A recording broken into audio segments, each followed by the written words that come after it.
Now to Dale Townshend. Thank you so much, Matt. I should start this lecture by saying that I need to issue a content warning. There's some very difficult material here pertaining to race and racism and violence and physical violence and slavery and also racist terms. I've done my best to kind of cleanse the material, and I've kind of edited a lot of the stuff out, but nonetheless, I just want to make it clear I'm in no way perpetuating or supporting this, and I won't read out any problematic words myself. Right. On the 9th of November 1803, Matthew Gregory Lewis wrote from Inverary Castle in Scotland to his friend, the Irish poet, writer and lyricist Thomas Moore, who was then abroad in America, as follows.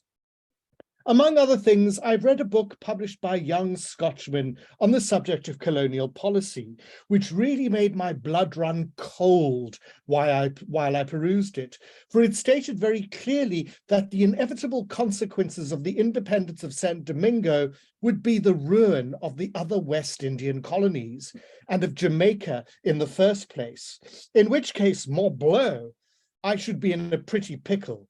The worst of it is, too, that I think the author is quite in the right, and begin to imagine what a mighty indifferent figure I shall cut with poverty on my right hand and the gout on my left.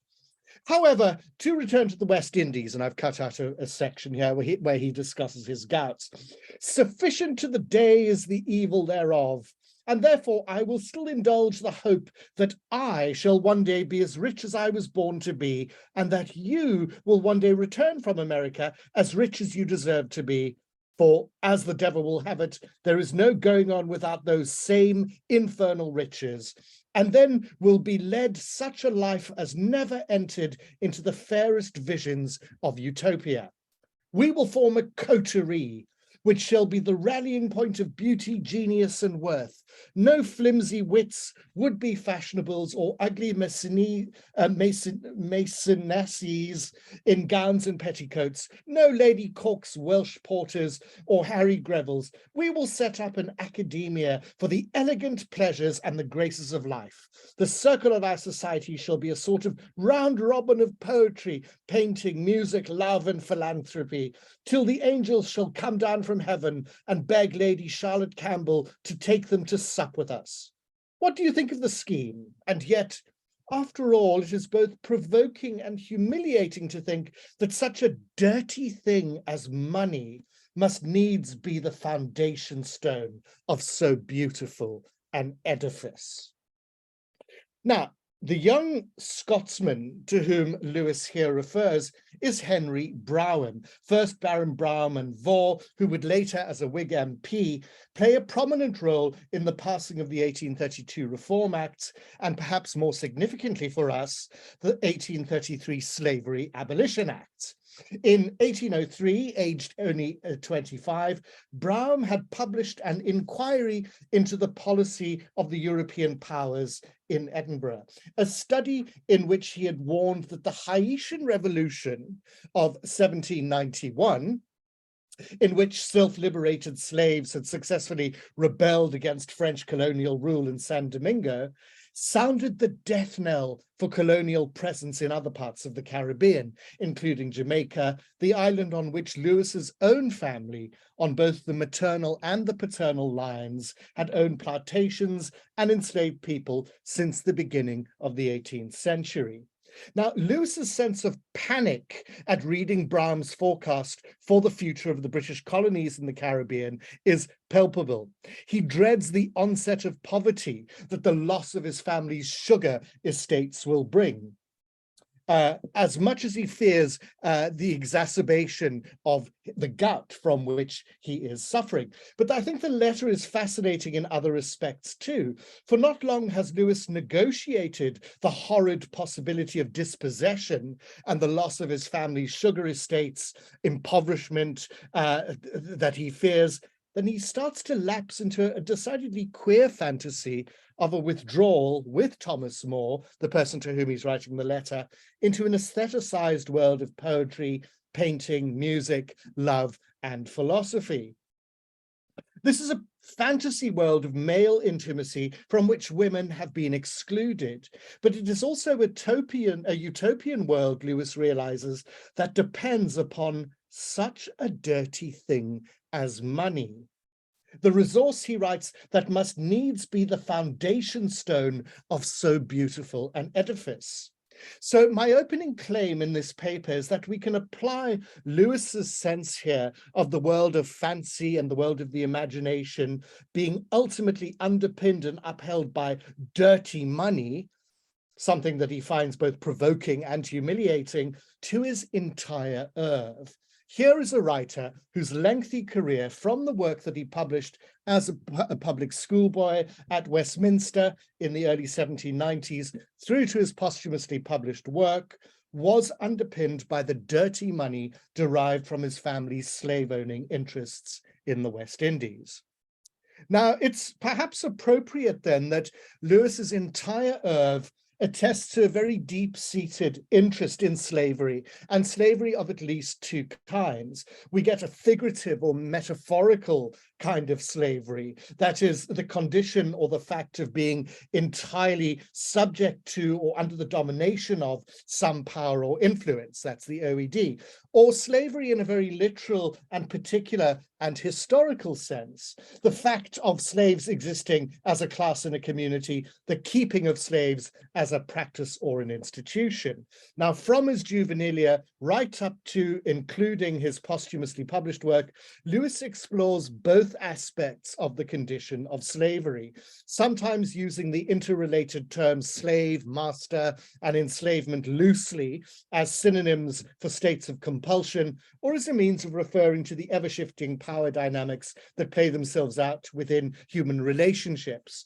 At others, he invokes through these terms the distinctive historical conditions, institutions, and attendant set of practices that extracted heavy unpaid labor from Black bodies that had been coercively transported from Africa to the Caribbean and other parts of the British Empire.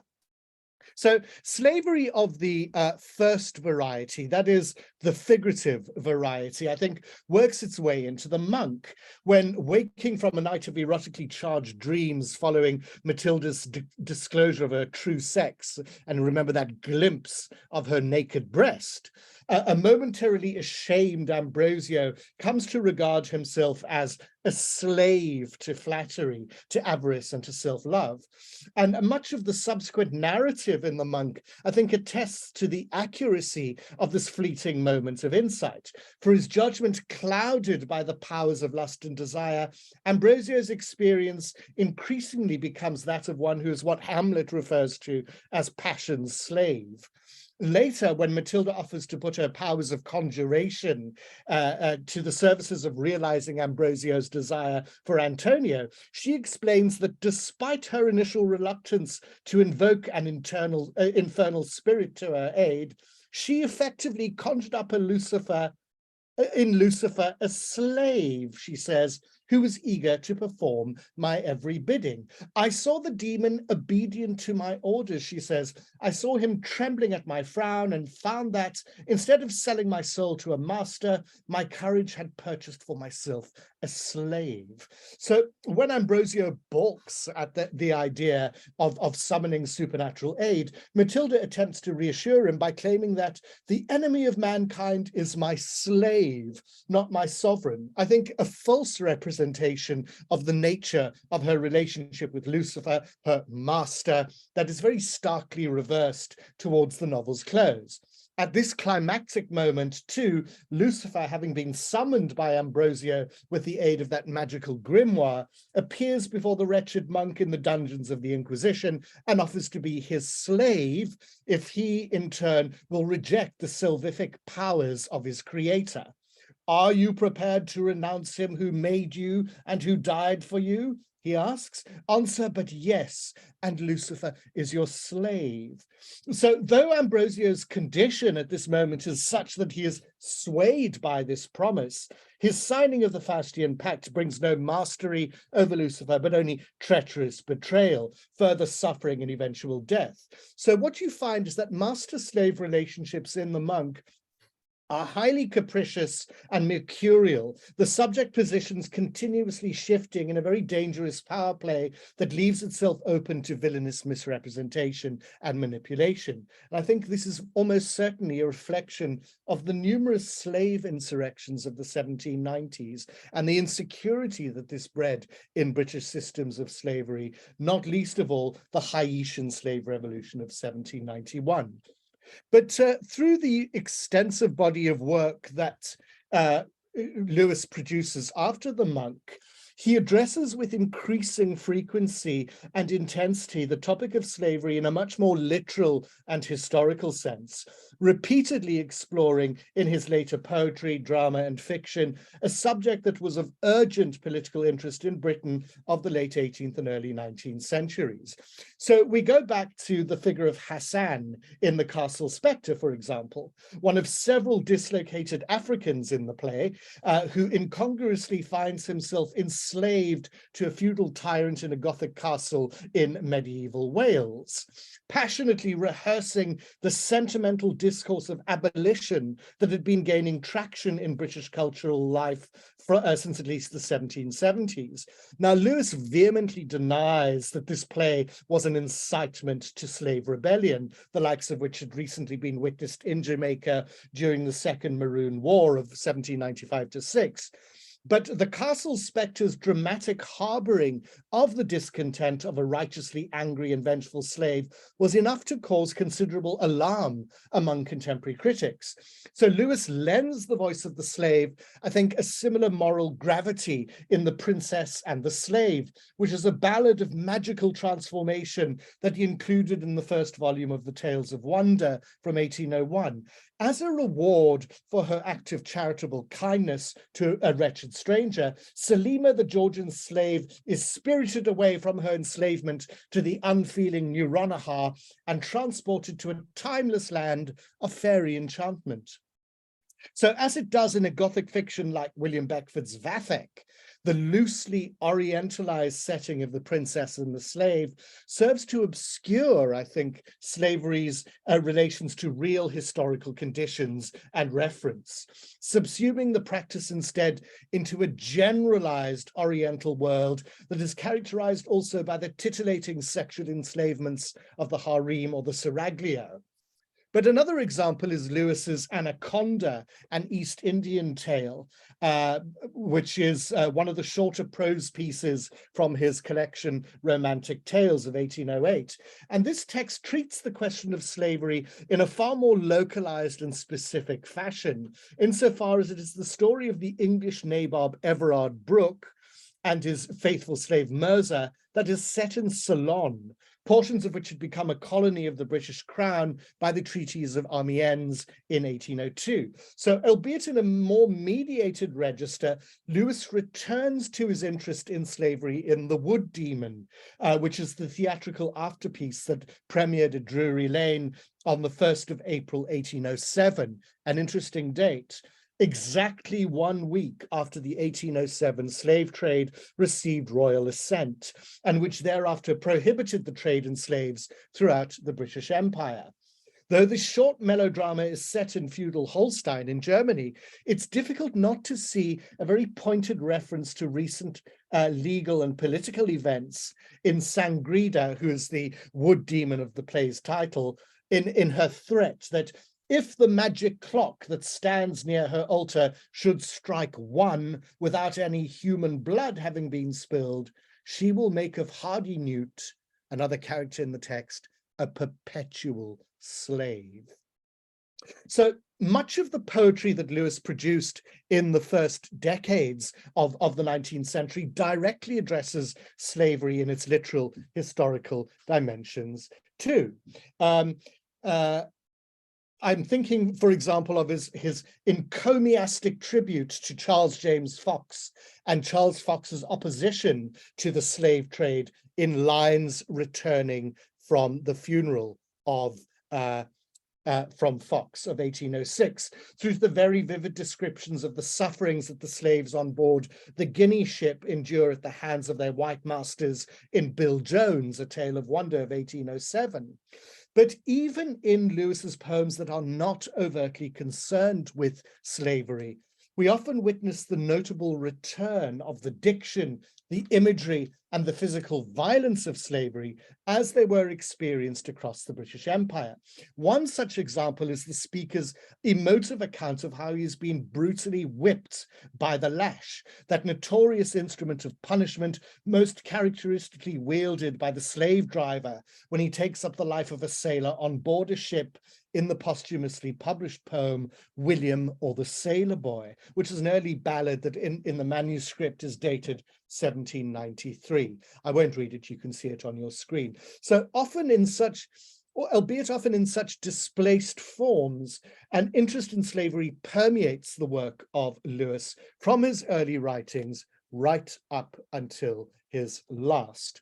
In what remains of this paper, I want to address Lewis's direct confrontation with the institution and the practice of slavery from 1812 onwards, the year in which he inherited, upon the death of his father, Matthew Lewis, on 17th of May of that year, 2 sugar plantations in Jamaica, and with them a workforce of over 600 enslaved men, women, and children. You can see on your screen from archives in Kingston, Jamaica, a list of some of the slaves on at least one of his estates with their names.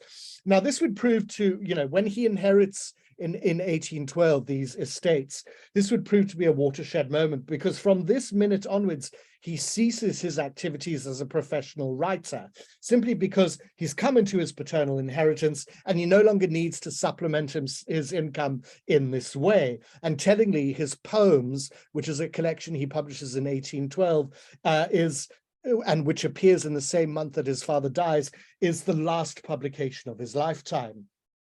So Lewis's inherited Jamaican properties, you can see on the map, were located where the points of those purple triangles are. The Cornwall estate, which comprised the small plantations of Cornwall and Black Morass, and which extended to some 1,607 acres, that was situated in the parish of Westmoreland, approximately 4 miles from Savannah-la-Mar. And on the right-hand side of the screen, you can see the Hoadley estate, which Lewis initially co-owned, and remember that co-ownership, with the brothers George Scott and Vice Admiral Matthew Henry Scott, and then Charles Scott, but which he will buy outright shortly before his death in 1818. And this estate is situated in the parish of St. Thomas in the east, and it comprises about 1,670 acres. Both estates had long been in the Lewis family line. Now, Lewis makes 2 trips to Jamaica in his lifetime, the first between November 1815 and April 1816, and the second between November 1817 and May 1818, upon the return from which he would die at sea of yellow fever in May 1818. Now, in August 1816, between these 2 Jamaican trips, he would visit with Lord Byron at the Villa Diodati, an important meeting between Lewis, Percy Bysshe Shelley, John Polidori. Mary doesn't meet him on that occasion, that I'll discuss more later in this lecture.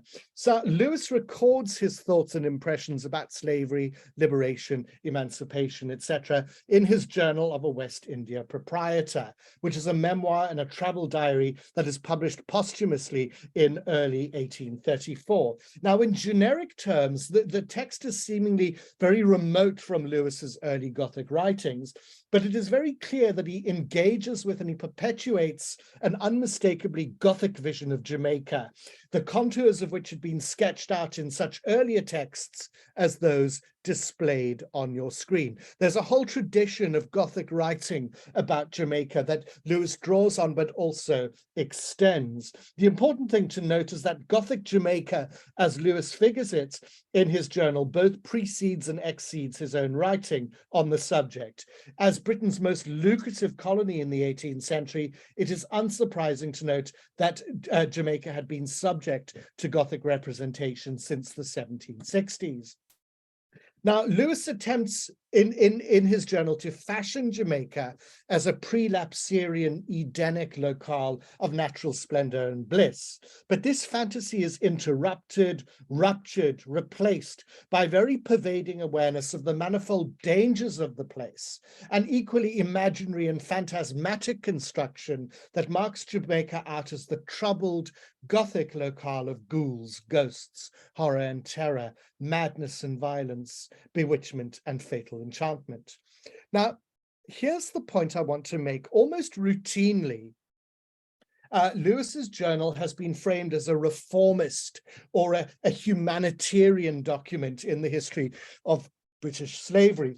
Louis F. Peck, the great biographer of Lewis, refers to Lewis's humanitarian cause and the humanitarian policies that he implemented in Jamaica, while Joseph J. Irwin, in his very useful little book on Lewis, and his discussion of the journal in this book, calls it a humanitarian document, going on to argue that Lewis's journeys to Jamaica were undertaken with humanitarian interest. The early interest of readers in the journal was heightened by their own humanitarian concerns, for the book was published less than a year after emancipation was accomplished in 1833. So that's what critics have tended to say, not exclusively, but some of them. Such critical readings tend to focus upon a very important word, and a word that Lewis uses frequently in relation to his Jamaican visits, and that is amelioration, a word that the OED defines as the action or process of improving something, or making something better, the fact or condition of being made better, improvement, also mitigation, excuse me, or alleviation of something negative or unpleasant. Now, in order to get a sense of what Lewis understands by this term amelioration, I think we need to return to look at the Code of Sill, to his last will and testament that he actually asked Byron, Shelley and John Polidori to witness at the Villa Diodati on Tuesday, the 20th of August, 1816. Now, it was in this document that the slave owner, and he's patently been moved by Byron's haranguings against slavery, as well as his own experiences in Jamaica only a few months before, Lewis attempts legally to ward against the practice of extended or permanent absenteeism. He's ruling out or prohibiting absenteeism after his death, stipulating some of the rules that you see on your slide. You know, that any future owner of Cornwall should pass at least 3 whole calendar months in Jamaica every 3rd year, either in person or through deputizing someone else. Now, this is clearly the formalization of a very horrible realization to which Lewis had come while he was still in Jamaica. For in January 1816, shortly having come ashore, Lewis in his journal had noted his absolute dismay at having discovered that in the years between inheriting Cornwall in 1812 and the time of his first visit, his attorney, his sort of representative, that's what attorney means in this context, had not lived on the property and had appointed a tyrannous, very cruel overseer who treated his slaves abysmally.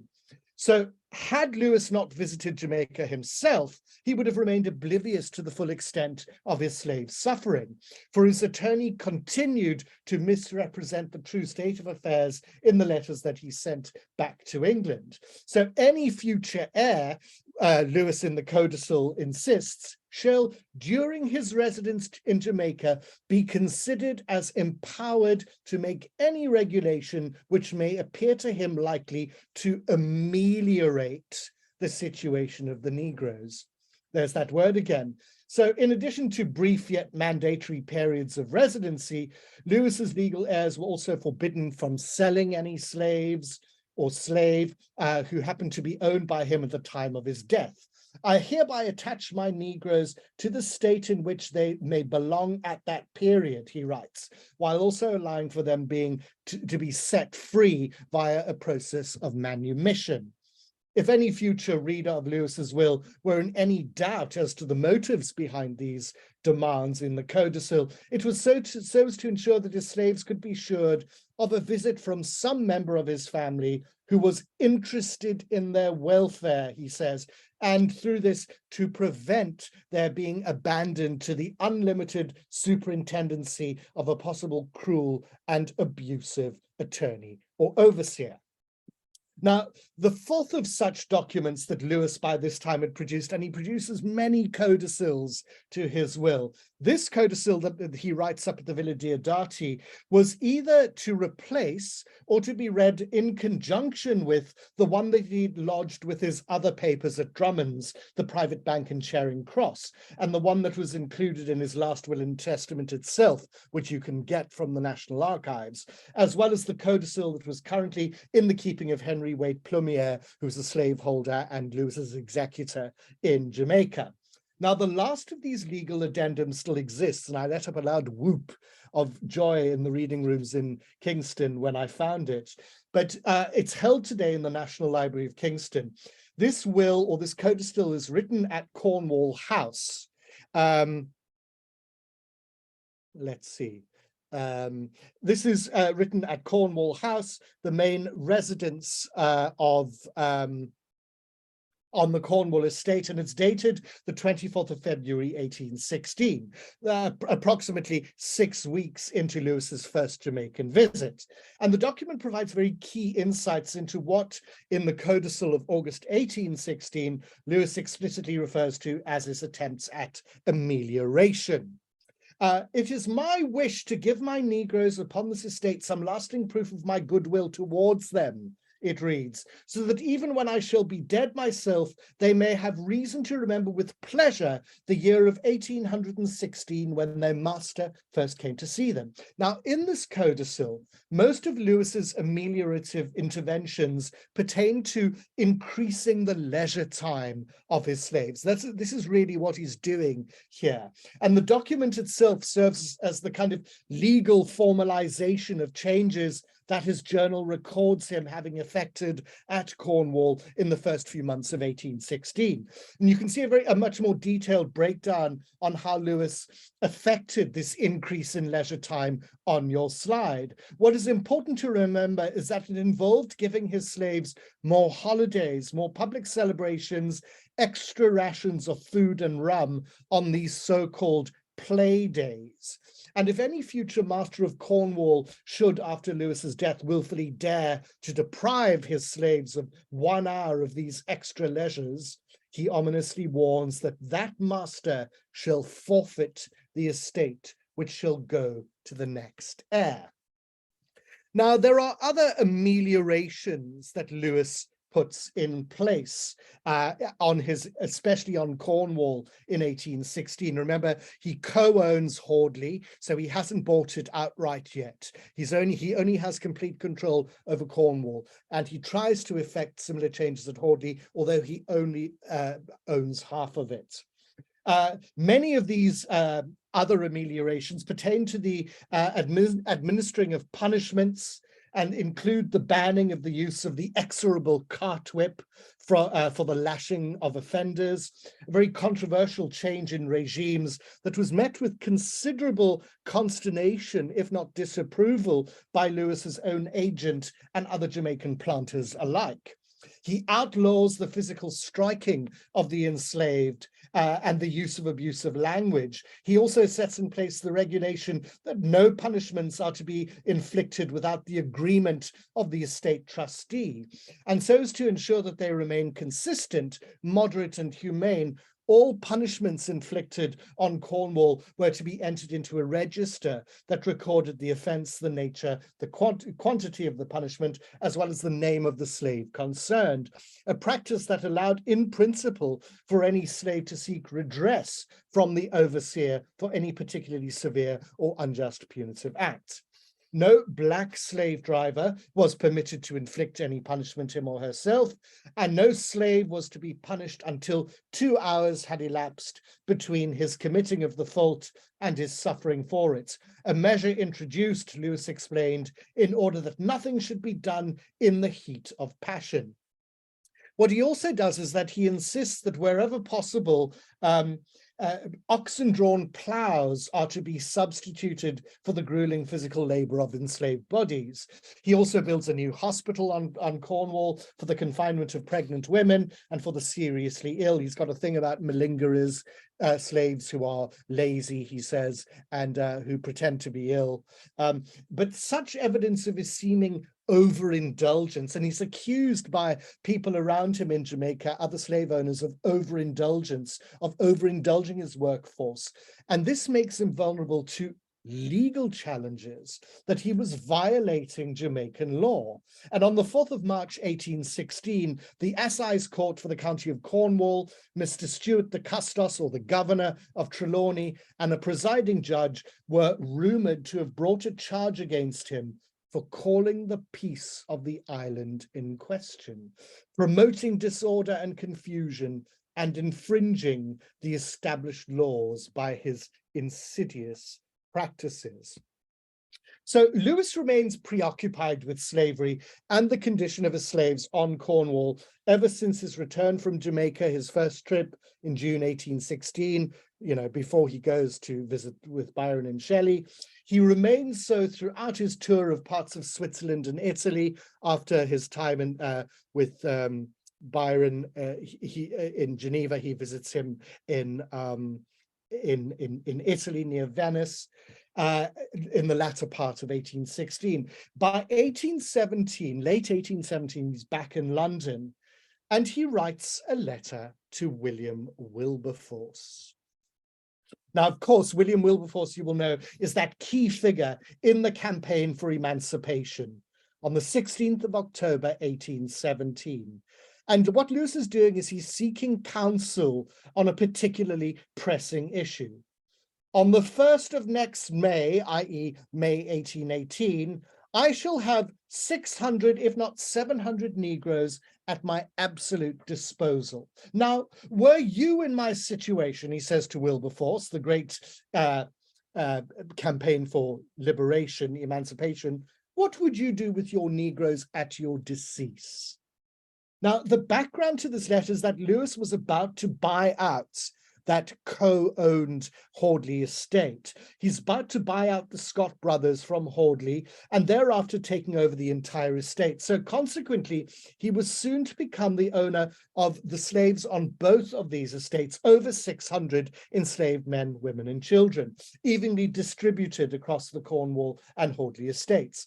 In the year that had elapsed between the writing up of the Geneva Code of Sill, which we spoke about, and the present, he had evidently lost confidence in his ability to ensure the happiness of his slaves after his death. A crisis apparently brought on by his attorney provocatively asking him how he could possibly ensure that his replacement proprietor was not a tyrant, regardless of whether he was in residence upon the estate or not. So this is why he writes to Wilberforce, "Shall I leave them all at their liberty?" Lewis asks Wilberforce, a gesture that would require him to make for them certain necessary provisions of land, housing, provision grounds, agricultural equipment, etc. But if he opted for the strategy of manumission, of kind of setting them free, how could he ensure, he writes, that the consequences may not be dangerous to the island and to its white inhabitants? There are so many difficulties on both sides, he writes, that you will greatly oblige me by turning the subject in your mind and enlightening me on a point so important. Lewis followed up the questions that he put to Wilberforce, this great champion of emancipation, with a very frank assertion that these questions pertained strictly to the problem of manumission, the setting free of slaves, after the time of his death, and that what he chose to do with his slaves during his life was another matter entirely. I shall only say now, he boldly writes, that I'm convinced that it would be neither prudent nor kind to set them free at present. Now, it's in the light of this statement that I want to revisit the topic of amelioration, a word that I've suggested that is key to Lewis's views on slavery, on emancipation, and upon which critical claims to his status as a humanitarian slave owner hinge. Now, it's very tempting to assume that the process of amelioration, as it was practiced by Lewis and other slave owners in the early 19th century throughout the British colonies, was driven by a sentimental humanitarian concern for the physical, mental, spiritual welfare of the slave. It's very tempting to think that. But it's very important to remember that the issue was much more complex. So this is the nub of my argument, I think. It was a very specific set of historical practices and policies that was rolled out between about 1790 and 1830, not only in Jamaica, but throughout the British Caribbean and at the Cape of Good Hope. Amelioration aimed ultimately at maintaining and preserving the institution of slavery by making its direct and most obvious points of application more palatable. So as a policy, amelioration was the brainchild of Stephen Fuller, the colonial agent for Jamaica in London, and the West India Committee, a lobby formed by the West India planters that aimed to combat and to counteract and to challenge the call for abolitionism as it circulated in Parliament, in the press, and from the pulpit from the 1780s onwards. In an attempt at diffusing the growing support for abolition, West Indian planters set out to modify slavery through at least 4 techniques. They're outlined on your screen: the elimination of its most blatant physical abuses, the improvement of the slaves' living conditions through embarking upon a program of secular education, through spreading Christianity among the enslaved, this intended as a means of minimizing the support that emancipation enjoyed from clergymen of both dissenting and Anglican traditions. Amelioration was further necessitated by the Slave Trade Act of 1807, which, as you know, prohibits the trading in slaves across the British Empire, because planters and owners are now prohibited from buying or recruiting new slaves from Africa, and they're forced to pay much better care and attention to those already in their possession, becoming increasingly reliant upon an internal program of what they worryingly call breeding, if they were to increase their numbers. So amelioration is kind of necessitated by the fact that you have to look after these people because you can't get any more. The slave trade has been abolished. So at its very best, amelioration was a kind of halfway point between the abolition of the slave trade in 1807 and the Slavery Abolition Act of 1833. At its worst, it was a strategy intended to preserve the practice of slavery through improving upon those aspects that the abolitionists found most objectionable. So I think it's equivalent in its way to Edmund Burke's politics of gradual moderate reform. Amelioration advocates for the slow improvement of the institution of slavery over time in place of a radical revolutionary overthrow of the entire system. Accordingly, and just like Edmund Burke had made illustrative reference to the chaos of the French Revolution as a means of arguing for the more cautious politics of slow reform, so advocates of amelioration during the 1790s looked to the bloodshed of the Haitian Revolution in order to convince its skeptics of its merits. That is exactly what Lewis did in his opening letter to Thomas More in 1803. So predictably, William Wilberforce was the nemesis of amelioration, and his increased efforts to abolish the slave trade in March 1796 only intensified the cause of the ameliorationists. By 1823, however, amelioration had succeeded in winning over many abolitionists to its cause, its one-time opponents now believing that emancipation itself would inevitably be just as drawn-out a process, that the enslaved were not ready for immediate freedom, and that to grant it to them would be to repeat the mistakes of the French in Haiti and to court the murder and the violence that ensued. So the ameliorative strategies that Lewis implemented on his Jamaican estates in 1816 were at once a continuation of the new Consolidation Act that had been passed by the Assembly of Jamaica in December 1788, and a preempting of the recommendations that the Standing Committee of Planters, who's the political arm of the West India Committee, would make concerning the amelioration of slavery in April 1823, 3 years after Lewis's death. As it was for other exponents of amelioration in the period, the emancipation of the enslaved for Lewis was an alternative that was as practically impossible as it was ideologically undesirable. Every man of humanity, he writes, must wish that slavery, even in its best and most mitigated form, had never found a legal sanction. Yet its system is now so incorporated within the welfare of Great Britain, as well as of Jamaica, as to make its extirpation an absolute impossibility without the certainty of producing worse mischiefs than the one which we annihilate. Listen to those words. So his critique of the very idea of emancipation runs throughout his journal, and it is articulated in both very particular and in general terms. So, for example, he contemplates setting free or the manumission of Nicholas, who is a young so-called mulatto carpenter on the Cornwall estate, who had early been promised his freedom. And Lewis muses that while feeling strongly tempted to set him at liberty at once, he is prevented by doing so by an accumulation of disastrous consequences that rush in upon his mind.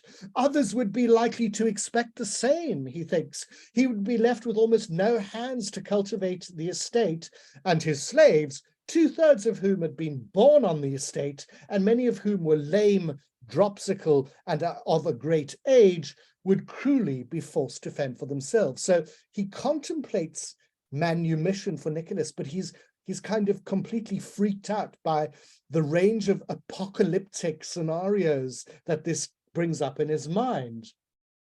And in fact, his imaginative negotiation of emancipation on a larger, more general scale is equally apocalyptic, commenting upon the utmost alarm that rumors of Wilberforce's intention to grant Jamaican slaves their freedom have generated among members of the plantocracy.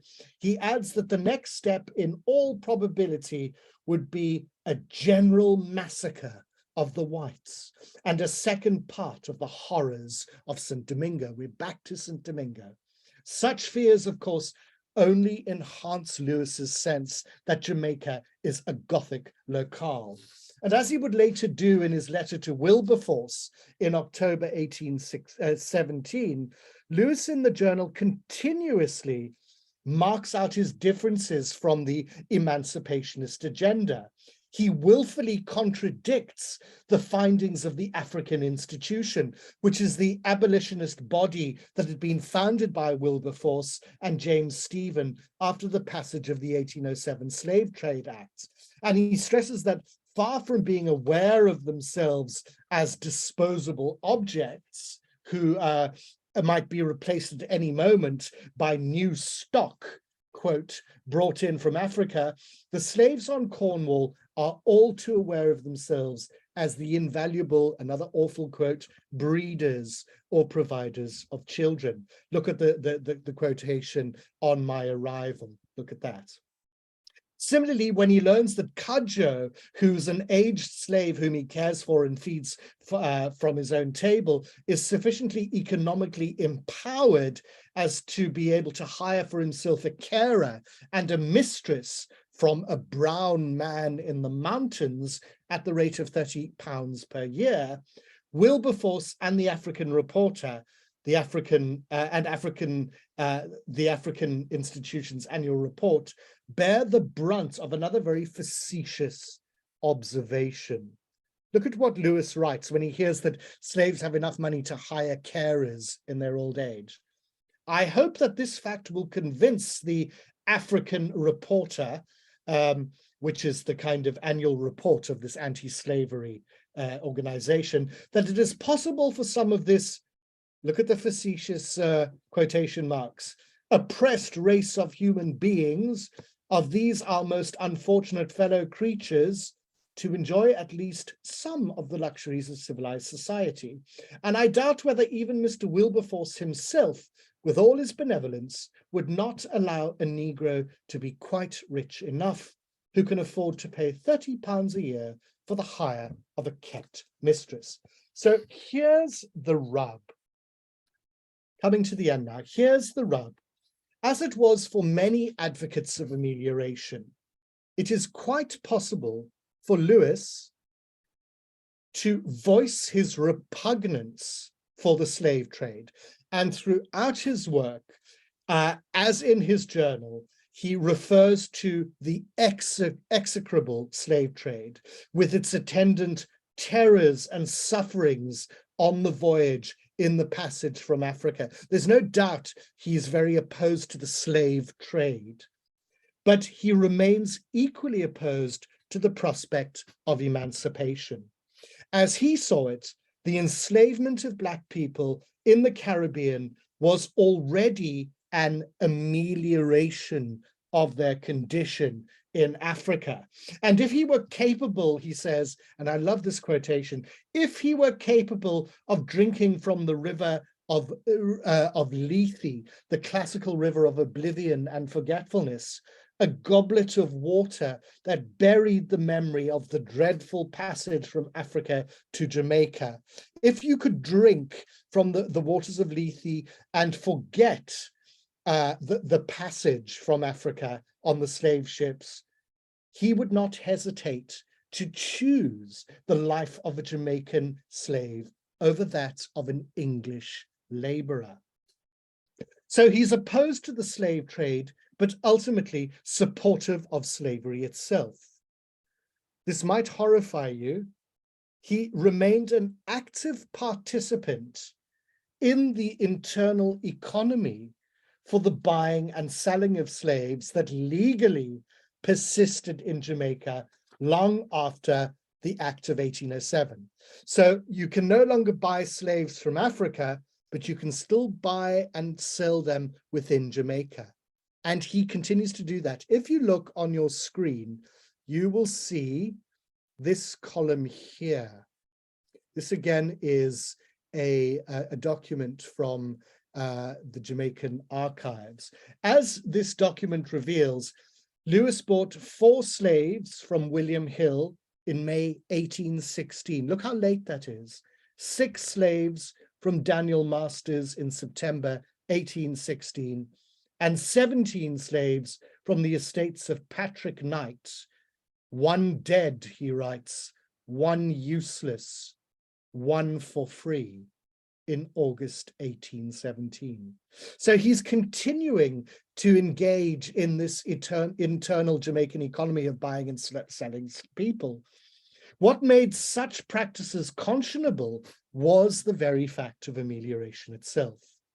Indeed, what with the excellent laws already enacted for the protection of the slaves, he reasons, and which every year are still further ameliorated, and what with the difficulty of procuring more Negroes, which can now only be done by purchasing them from other estates, and I found records of him doing precisely that, which makes it absolutely necessary for the managers to preserve the slaves if they mean to preserve their own situations, I am fully persuaded that instances of tyranny to Negroes are now very rare, at least in this island. I'm going to stop with a short coda. On the 7th of June, 2020, the statue of Edward Colston, the Bristol-born merchant and transatlantic slave trader, was toppled, defaced, and pushed into Bristol Harbour during the George Floyd protests related to the Black Lives Matter movement. Designed by the Irish sculptor John Cassidy, the statue had been erected in the area now known as the Centre in 1895 to commemorate Colston's philanthropy. Colston's fortunes, however, had at least partially been derived from his involvement in the organizing of the Atlantic slave trade as a senior executive of the Royal African Company. And it is for this reason that he became the target of the Black Lives Matter movement in 2020. So the statue is thrown into the canal, into the harbour. To this act of cancelling, the right-wing British press strongly reacted, and indeed the event very quickly became inscribed in the culture wars between the wokeness of the decolonizing agenda on the one hand and the conservative Tory war on woke on the other. But in the light of this and the decolonizing agenda in literary studies more generally, I'm genuinely intrigued by how we as readers and scholars of Lewis's Gothic and non-Gothic works today relate to his deep involvement in the legacy of slavery. Do we cancel him? Do we continue to read him? Do we continue to teach and to study his texts? Do we decry him as the appalling racist that he is? And there is no getting away from it, he is. I cut out in the interest of time and discretion his use of Edward Long and Brian Edwards and their racist views in his writings. Or do we commit ourselves to reading his romance, his plays, his poems, his ballads, within the context of Romantic era slavery, revealing as we do so the extent to which the brand of Gothic that with which his name is now synonymous, was founded, located in, steeped in, founded upon the dirty money of the transatlantic slave trade. Thank you. I'll leave you there.